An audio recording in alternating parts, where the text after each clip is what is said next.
Hello everyone. तो स्वागत है आपका आपके अपने यूट्यूब चैनल आई के अकेडमी लर्निंग फॉर एवर में। तो उम्मीद करता हूँ आप सभी अच्छे होंगे।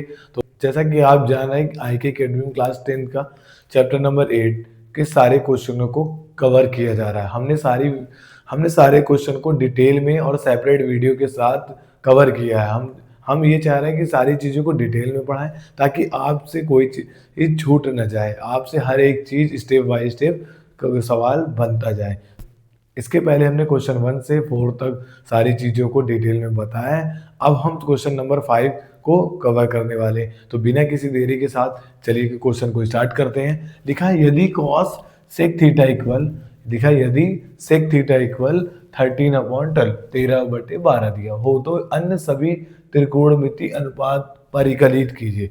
अब त्रिकोणमिति क्या, जैसा कि पहले मैंने बताया इसके पहले कि त्रिकोणमिति में 6 कैरेक्टर होते हैं। साइन, कॉस, टेन, कॉसेक, सेक, कॉट। 6 होते हैं ना, साइन, कॉस, टेन, कॉसेक, सेक, कॉट। तो इसकी सारी चीजों को हमको निकालना, परिकलित मतलब उसका मान निकाल के लिखना है। कुल मिला के हमें मान निकालना है। तो अब ये लिखा हुआ सेक थीटा एक बराबर लिखा 13/12। इसके बाद हमें सारी चीजों को निकालना है। तो त्रिकोणमिति में हमें क्या करना है, त्रिभुज का पता होना चाहिए। मैंने इसके पहले सारी वीडियो को डिटेल में बताया है। मैंने इसकी इंट्रोडक्शन पार्ट को भी बहुत ही डिटेल में बताया। इसके पहले की वीडियो अगर आपने नहीं देखी तो अगर आप हमारे चैनल में हैं तो हमारे चैनल की प्लेलिस्ट में जाकर या इस वीडियो के डिस्क्रिप्शन बॉक्स में हम ये लिंक दे देंगे, इसके सारे क्वेश्चनों को दे देंगे, आप वहां से भी जाकर देख सकते हैं। तो अब स्टार्ट करते हैं, क्वेश्चन को लिखेंगे, सॉल्व करेंगे। मैं इसी मार्कर का यूज़ कर रहा हूँ क्योंकि ये मार्कर से हाईलाइटेड ज़्यादा होगा, इसीलिए। क्योंकि ब्लू मार्कर से मैंने करके देखा उसमें हाईलाइटेड नहीं हो रहा। हो सकता है आपको कम दिखे, लेकिन इससे करूँगा तो सारी चीज़ें डिटेल दिखेगी। क्लियर। तो अब ये यहाँ पर लिखा हुआ हल। तो सेक थीटा बराबर क्या लिखा हुआ है, 13/12। अब ये दिया हुआ है। तो अब इसको करने के लिए सबसे पहले हमें सेक थीटा दिया हुआ है, तो इसके लिए हमें सेक थीटा की वैल्यू दी है। तो हमें क्या निकालना है, फॉर्मूला। और इसके इन त्रिकोणमिति के फॉर्मूले को निकालने के लिए हमें एक चीज का बस ज्ञात होना चाहिए। क्या होना चाहिए, लाल बटे कक्का। क्लियर। या एक और हमने बताया था, कक्का बटे लाल, कक्का बटे लाल। तो अब क्या है, अब देखते हैं सेक थीटा की वैल्यू कहां पास मिलेगी। देखिए पहला वाला होता है साइन, दूसरा वाला होता है कॉस, तीसरा वाला होता है टेन। क्लियर। इसके बाद होता है कॉसेक। क्या होता है, कॉसेक। फिर सेक, फिर होता है कॉट। तो हमें देखना है सेक की वैल्यू कहां पास आ रही है। साइन, कॉस, टेन, कॉसेक, यहाँ पर 1 मिनट, हाँ, कॉसेक, सेक। तो कर्ड बटे आधार, के फॉर कर्ड और ए फॉर आधार। तो हम क्या लिखेंगे, इसकी वैल्यू लिख देंगे कर्ड बटे,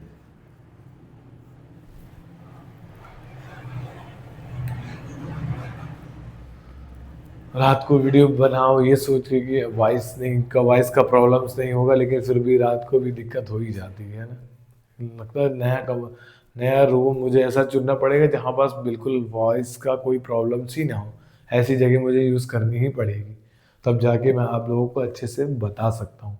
क्योंकि आपको भी प्रॉब्लम्स होती होगी ना, कुछ चीज़ों में दिक्कत होती होगी, है ना। लेकिन कोशिश करेंगे, हम तैयार कोशिश कर रहे हैं, हम सोच रहे हैं एक अच्छा सेटअप तैयार करने के लिए, ताकि वहाँ सेपरेट हर चीज़ें अच्छे से बता सके, वहाँ किसी चीज़ की दिक्कत ना हो, वॉइस का प्रॉब्लम्स ना हो। मैंने जैसे बोला वैसे वॉइस फिर से आ गई होगी, आपको आ रही होगी ना। चलिए कोई नहीं, करते हैं।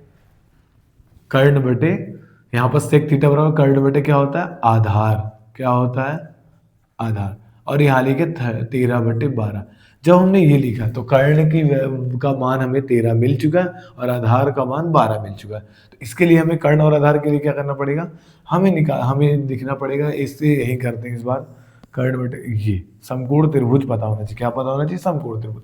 तो ए बी, इसकी जरूरत नहीं है लेकिन फिर भी लिख देते हैं। और थीटा ही से मानना है, याद रखना थीटा ही से मानना है। कर्ण कितना है हमारा, समकोण के, अब कर्ण क्या है, कैसे पता चलेगा, 90 डिग्री के सामने वाले को हमें कर्ण कहते हैं। 90 डिग्री के सामने वाले को क्या क्या कहा जाता है, कर्ण कहा जाता है। तो 90 डिग्री के सामने वाले कर्ण, तो कर्ण कितना दिया, 13। और आधार कितना दिया हो, सिंपल सा सेम आधार ये होता है, तो आधार कितना दिया हो, 12। क्लियर। अब हमें क्या करना है, जब भी ऐसा कुछ दिया हो, समकोण त्रिभुज की 2 भुजा दी हो, तो तीसरी भुजा निकालने के लिए पाइथागोरस प्रमेय का यूज करते हैं। जब तक हम पाइथागोरस प्रमेय से नहीं निकालेंगे, जब तक हम त्रिभुज की तीनों वैल्यू को नहीं निकालेंगे, तो हम आगे की त्रिकोणमिति के सवालों को नहीं कर सकते। तो ठीक है, तो अब हम लिखने वाले हैं यहाँ पर इसकी, अब यहाँ पर लिखेंगे समकोण त्रिभुज ए बी सी में पाइथागोरस प्रमेय से। क्लियर? तो अब फॉर्मूला क्या होता है आपको, आप खुद ही बता सकते हैं, कर्ण का स्क्वायर बराबर लंब का स्क्वायर, एक मिनट, लंब का स्क्वायर प्लस आधार का स्क्वायर, ये हमने फॉर्मूला लिख दिया। अब कर्ण की वैल्यू हमारी कितनी है, कर्ण की वैल्यू हमारी 13 है, मतलब 13 का वर्ग। क्लियर? अब लंब कितना दिया हुआ, एक मिनट, हाँ लंब कितना दिया, नहीं दिया, लंब नहीं दिया, BC का वर्ग, या नहीं लिखना, लंब ही लिख दो, ज्यादा अच्छा रहेगा, लंब का स्क्वायर, ये नहीं दिया हमें, प्लस आधार हमें कितना दिया हुआ है, आधार हमें दिया 12, तो हमें 12 का स्क्वायर लिख दिया। क्लियर? अब हम क्या करेंगे, 13 का स्क्वायर मतलब 13 का वर्ग, मतलब 13 को 2 बार लिखना है। कितने बार लिखना है, 2 बार लिखना है। और 13 को जब 2 बार लिखेंगे तो इसका आंसर मल्टीप्लाई करेंगे तो 169। मैंने बताया है कि अगर आप 1 से 30 तक या 20 तक ही आप सारे स्क्वायर वर्ग को याद कर लेते हैं, तो आपको ये चीज़ें और कैलकुलेशन तेज करने के लिए आपको ये सब चीज़ों का पहले से नॉलेजमेंट होना चाहिए, मतलब वो चीज़ें आपसे आनी चाहिए, ताकि हम तुरंत कर लें। अब इस चीज़ का मल्टीप्लाई करोगे, गुणा करोगे, चलो अभी ठीक है सीख रहे हो, लेकिन फिर करते करते प्रैक्टिस होनी चाहिए ना। इसलिए अगर हम ये चीज़ को, अगर वर्ग हम याद कर लेते तो फिर इतनी ज़्यादा दिक्कत नहीं आएगी। क्लियर? तो 169 हमारा क्या आ गया, 169 इक्वल लंब का स्क्वायर तो दिया नहीं है, और हमारा क्या आ गया, प्लस 144। क्लियर हो गया?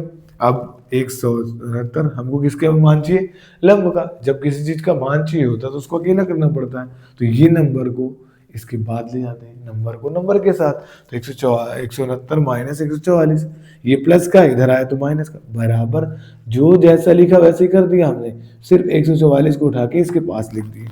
क्लियर? अब 169 से करें, 9 में से 4 गए 5, 6 में 4 गए 2, बराबर लंब का वर्ग या लंब का स्क्वायर। अब हमें क्या चाहिए, लंब की नॉर्मल वैल्यू चाहिए, हमें स्क्वायर से कोई मतलब नहीं। और तो जब कोई भी स्क्वायर उधर जाता है, जब भी प्लस वाली संख्या उधर जाती है तो माइनस हो जाती है, माइनस वाली जाती है तो प्लस हो जाती है। इसी तरीके से जब वर्ग वाली उधर जाती है तो अंडर रूट लग जाता है। क्या लग जाता है, अंडर रूट। तो हमारा जो 25 ये लिखा हमने, और यहाँ लंब का लंब बस बचा। ठीक है, अब ये किसका स्क्वायर है, 5 का, तो ये मैं डायरेक्ट लिख रहा हूँ। तो इसको मैं यहाँ लिखता हूँ कि लंब बराबर ऐसे, लंब बराबर 5 सेंटीमीटर। तो लंब की वैल्यू कितनी आ गई, 5, तो हमें लंब मिल गया। अब त्रिभुज की जब तीनों भुजाएं मिल गई, क्या बोला मैंने, त्रिभुज की जब तीनों भुजाएं मिल गई, तो अब त्रिकोणमिति के किसी भी मान को निकाल सकते हो, जो जितने भी आ जाए, चाहे साइन हो, कॉस हो, टेन हो, कॉसेक हो, सेक हो, कॉट, 6 की 6 वैल्यू हम आसानी से निकाल सकते हैं। तो अब हम यहाँ पास करने जा रहे हैं ये साइन की, अब हम वैल्यू निकालने जा रहे हैं। तो पहले सबसे पहले होता है साइन थीटा बराबर क्या होता है, अब साइन थीटा बराबर, अब मैंने यहाँ लिखा ही है कि लंब बटे एल फॉर लंब, के फॉर कर्ण, तो लंब बटे कर्ण, तो हमने यहाँ लिखा लंब बटे कर्ण, लिख दिया हमने।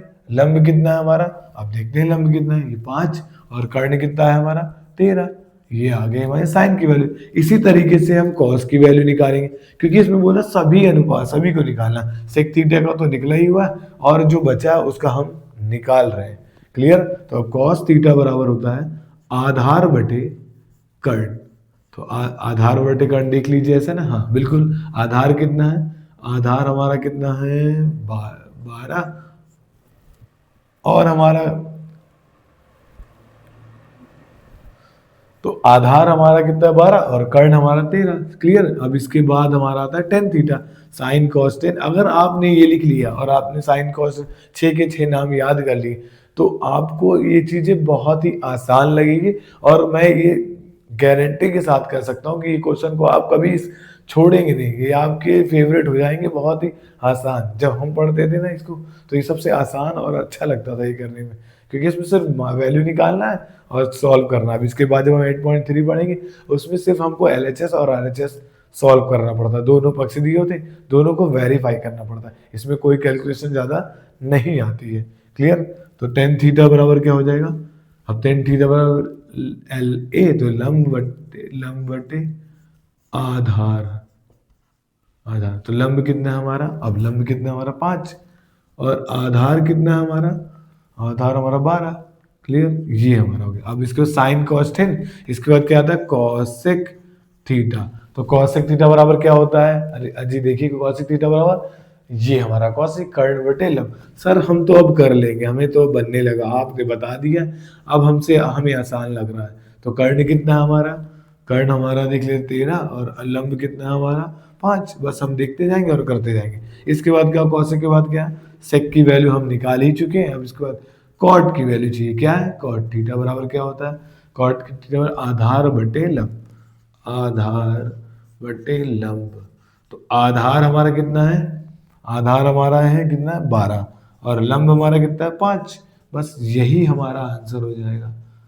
क्लियर, बस इतना सिंपल सा है। बस हमें क्या लिखा था कि सेक थीटा का मान दिया था, जब किसी चीज का मान साइन कॉस टेन या किसी भी त्रिकोणमितीय अनुपातों में किसी का मान दिया, तो उसका फॉर्मूला लिख के उसकी वैल्यू लिख देंगे। जब वैल्यू लिखेंगे तो हमें त्रिभुज की दो भुजाएं पता चल जाएगी। जब त्रिभुज की दो भुजाएं पता चल जाएगी तो तीसरी भुजा के लिए हमें पाइथागोरस प्रमेय का यूज करना पड़ेगा। पाइथागोरस प्रमेय से हम तीसरी भुजा निकाल लेते हैं, और इसके बाद जब तीसरी भुजा आ गई तो जब तीनों भुजा आ जाती है तो साइन त्रिकोणमिति के सभी मानों को हम आसानी से हल कर सकते हैं। सारी चीजें आसान है, बस एक बार हमें साइन कॉस टेन कॉसेक से कॉट से दोस्ती करनी पड़ेगी।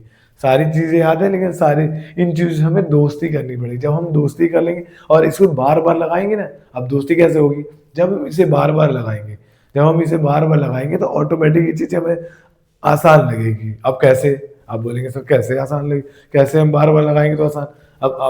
अब आप ये बताइए, आप सॉन्ग सुनते हैं, कोई भी सॉन्ग अगर सुनते हैं, एक बार सुनते हैं आपको बोरिंग सा लगता होगा फर्स्ट टाइम, कभी कभी बोरिंग सा लगता है, फिर वो उसे बार बार सुनते हैं वो अच्छा लगने लगता है, फिर और सुनते हैं तो वो आपको याद हो जाता है, फिर आप गुनगुनाना चालू करते हैं, मुस्कुराने, ऐसा कुछ गाना लगते हैं आप। तो मैं गाना नहीं गाऊंगा, लेकिन बता रहा हूँ कि इस तरीके से जब गुनगुनाने लगेंगे तो ऐसी क्वेश्चन हमारे माइंड में होने लगेंगे, फिर हमें अच्छा लगने लगेगा। और जब ये चीज़ें अच्छी लगती है ना, तो बस ये जानो, बस मेहनत करो कि हमें किसी तरीके से इस बनना चाहिए। पास होने के लिए मत पढ़ना कभी, अगर पढ़ना है तो नॉलेज के लिए पढ़ो, ताकि और परसेंटेज के लिए पढ़ो, टॉपर होने के लिए पढ़ो, ताकि सब चीज़ें बनती रहे। पास होने के लिए पढ़ोगे तो सिर्फ एक बस लगेगा किस तरीके से निकाल लिए जाए। लेकिन अगर पास होने के, अगर आप टॉपर के लिए पढ़ते हैं, आप मेहनत कर रहे हैं, आप टॉपर के, तो नॉलेज वो आपके काम आएगा। कभी भी पढ़ाई बेकार नहीं जाती। पढ़ाई के आज मैं कहता हूँ कोई भी चीज़ जो लर्निंग हम करते हैं वो कभी बेकार नहीं जाती। अब आपने गाड़ी सीखी है तो आपको बेकार जाती होगी, नहीं ना, आप गाड़ी सीखे हैं तो वो आपके काम आती है ना।